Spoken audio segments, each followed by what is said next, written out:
काय कोणते फॅक्टर वाटतात? आता असं आहे, मी कुठलाही जाहीर वाच्यता करणं उचित नाहीये.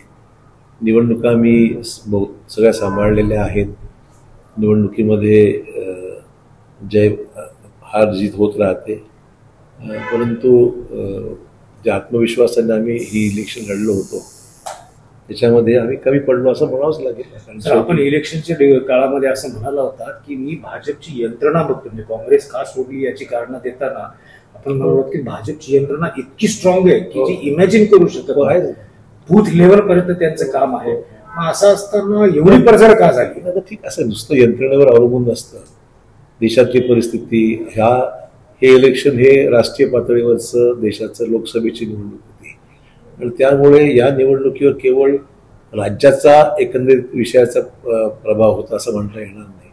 राष्ट्रीय पातळीवरचे अनेक मुद्दे आणि चुकीचं नॅरेटिव्ह हे सेट करून लोकांची दिशाभूल सुद्धा विरोधकांनी केली, हा त्यातला महत्त्वाचा मुद्दा आहे, जो काल देवेंद्र फडणवीस यांनी सुद्धा बोलून दाखवला. आरक्षणासंदर्भामध्ये त्या ठिकाणी काही विषय, मागासवर्गीयांचं आरक्षण, आदिवासींचं आरक्षण, संविधानामध्ये बदल, असे सगळे विषय त्याच्यामध्ये उल्लेख करून संविधान धोक्यामध्ये आहे, त्याचाही परिणाम त्या निवडणुकीमध्ये लोकांमध्ये गैरसमज पसरवण्यामध्ये मोठ्या प्रमाणावर झालेला आहे. त्यातलं एक त्यांनी उदाहरण फडणवीस यांनी उल्लेख केलेला आहे.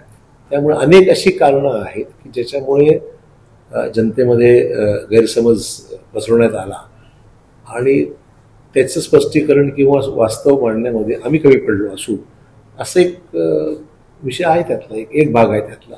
आणि स्थानिक पातळीवरचे अनेक विषय आहेत. त्यामुळे ही सगळी कारणमीमांसा शोधून काढण्याकरताच इथे नांदेडला प्रभारी विखे पाटील यांना पाठवलेला आहे. ती येतील आणि त्यावेळी चर्चा होईल त्या विषयावर. एबीपी माझा, उघडा डोळे बघा नीट.